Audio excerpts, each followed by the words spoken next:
Well, here we are again doing another lens test. This time it's from Sirui again. They actually sent me some new lenses, some spherical lenses that they're actually putting out on the market, and they're doing an Indiegogo for it right now. You know, normally Sirui is a manufacturer of anamorphic lenses, but today we are testing out some spherical lenses by them. So of course these lenses are cinema house lenses, which means they have the proper gearing on them, you know, for your focus and for your aperture. These are actually super 35mm lenses, so I just want to say that right out of the gate because I know a lot of people are shooting on full frame cameras these days. But what's nice about these lenses is that they are a T1.2 aperture. And so from a sensor size comparison, really T1.2 is going to get you in the ballpark of a lot of other lenses on the market for full frame, shooting more to T1.5 to T2. So you're going to get a very similar shallow depth of field and a very similar light transmission when it comes to these lenses. And because these are designed for mirrorless cameras and the like, they actually make them in Sony E mount, X mount, RF mount, and Micro Four Thirds mount. And they're called the Nightwalker series because obviously T1.2 means you are going to be able to pull a lot of light to your sensor and make it a lot easier to shoot in the dark. But a lot of lenses that shoot at T1.2 usually kind of look bad at T1.2. But that's what we're going to test today based on the price of these lenses and what you get from a quality standpoint from the housing. Will that translate over to the image? Especially for the cost. If you purchase these lenses, pre-order them through the Indiegogo that just launched, you're going to be able to buy each one of these lenses for only $309. And I think even when they go live past the Indiegogo, they're only going to be in like the $400 range. So either way, these lenses are very inexpensive for what they are. Now I'm going to say this right out of the gate. Based on the housing of these lenses, I cannot believe these only cost that much money. There's plenty of inexpensive cinema lenses on the market, but even those usually are going to cost a little bit more than this at this entry level rate. They are all the same size. They all have 67mm filter threads. I believe the outer diameter is probably somewhere in the 80mm range. I actually do not have the specs on that right now. Measuring myself and kind of gauging myself, I think they're about 80mm. So if you do want to use a matte box, it's something that you're going to have to figure out once you do get the lenses. They also come in two colors, like a kind of gray color and this black color, which I chose because I like black, obviously. And they come in a 24mm, a 35mm, and a 55mm, all at T1.2. The housing feels really nice. The gears seem nice. I don't hear anything weird going on in the lens when I twist the gears like I have on some other inexpensive lenses. Everything just seems to work the way it should, and that's very surprising for this price. But let's get into some image tests with these lenses and see how they really perform. Do they match from a colors perspective all the way through? So do all three lenses actually match? So when you do like swing from a 35 to a 55, are you going to have to make color adjustments in post? What's the chromatic aberration like on these lenses, and how sharp are they wide open versus top down? These are all things we're going to test in this video. So as usual, out of the gate, I'm just going to throw each lens on my Red Komodo. I'm going to shoot at 6K Super 35. I'm mostly going to test these wide open because I mean, that's kind of the point. You're shooting on Super 35. You want to be able to shoot in low light at T1.2, but I will also stop down the lens on a couple of these tests just so we can see when the lens starts to get a little bit sharper and when the chromatic aberration will get more controlled. Starting here with the 24mm, it's a little bit wider here. Right out of the gate, I can tell that the image has like a little bit of this kind of reddish tone to it. I've tested other lenses in this category on the channel before, and they're always just a little bit warm, especially compared to something like a Sigma lens or, you know, something in a little bit of a higher end, more clean looking. These are a little bit warmer, I would say, right out of the gate, but not too bad. Not as bad as some other lenses I've tried. I would say the color on this is much more controlled than a lot of other lenses. Not super contrasty, but I wouldn't say it's near the vintage level of low con. It's kind of somewhere in the middle. And the bokeh looks really nice and circular, wide open. I am surprised at T1.2 that it's not even more blurry or more shallow. The lens is a little bit nicer. It's a little bit more controlled at T1.2 than a lot of other lenses on the market. that shoot this far open. In this 24mm here, to me, it's got a little distortion on it. I think to be expected with a wider lens, but it does have a little bit more bow to it than I would expect from a lot of 24mm these days. Kind of like the look anyways. It's kind of fun, and especially for the cost, I would never really complain about it. It is a 24mm after all, not like a 35. Going through these, you can see that there is a little bit of chromatic aberration in the background, wide open, a little bit of that magenta fringing on the background, a little bit of green on the side of my ear and my face when we are properly in focus. I obviously shot this directly into some windows with a little bit of extra highlights in the background just to push this to its edge.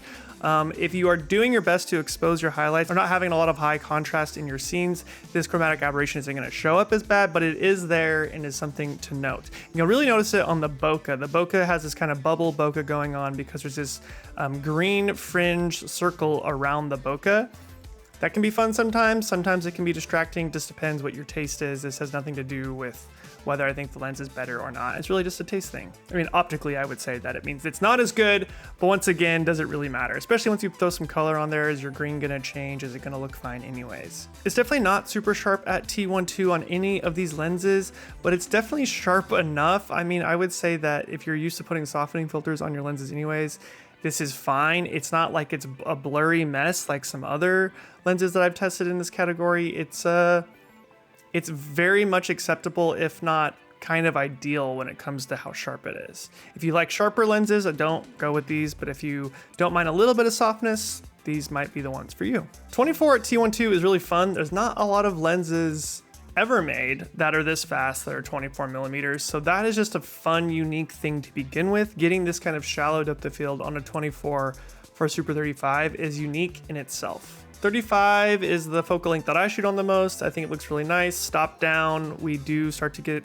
more controlled chromatic aberration somewhere past the T2 mark. Once you get to T2.8, T4, you're definitely doing way better on chromatic aberration. And even there is still pretty much circular bokeh at T4. It's has a little bit of cutting in it, but not bad. And when shooting straight on like this, there's not a lot of cat eye bokeh on the side that we can tell in these frames, but you'll see once I do some of my B-roll tests that there's a little bit of cat eyeing on the edges of the frame when you do put some bokeh on the edges of the frame. Very consistent with most lenses, kind of to be expected, really.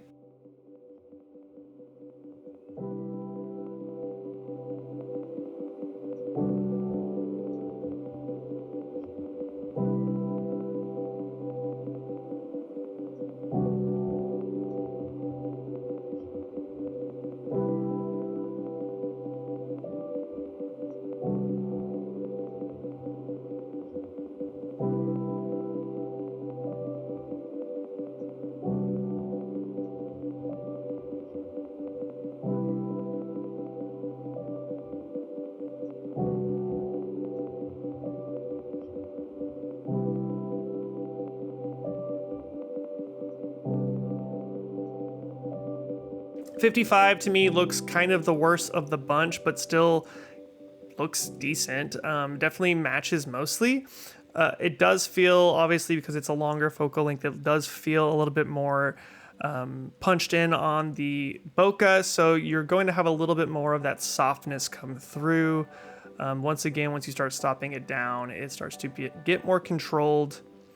But to me, it is the least like optically clean of them all. But it looks nice still. I mean, if that's the look you're going for, it'll do it. What's really nice though is that all these lenses are the same size and everything, and so you just swap them really easily, and you're not gonna have any issues. They're all meant to go together.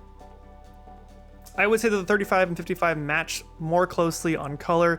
The 24 is a little off, but I think it's not off enough to have any complaints. It's just a little bit warmer, like just a hair warmer.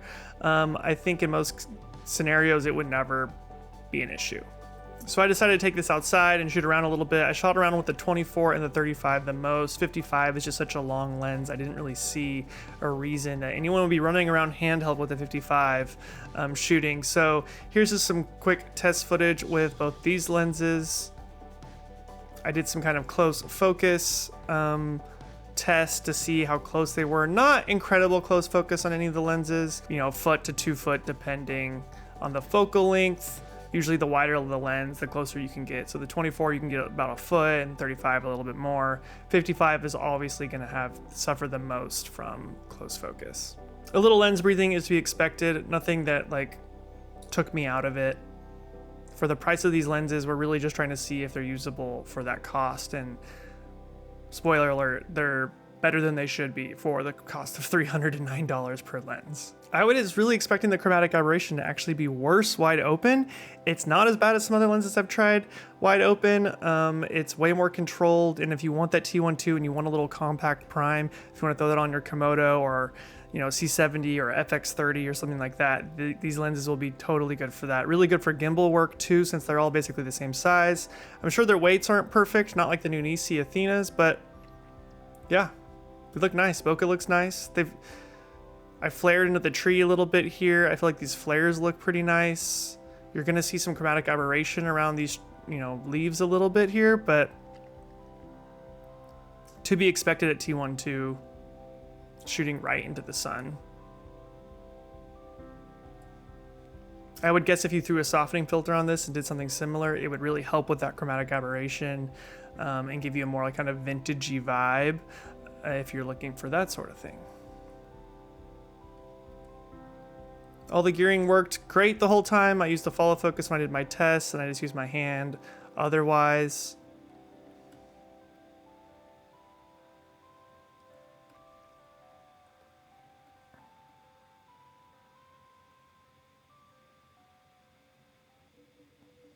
I feel like if I didn't tell you that these were $300 lenses, you would think they were nicer than they were.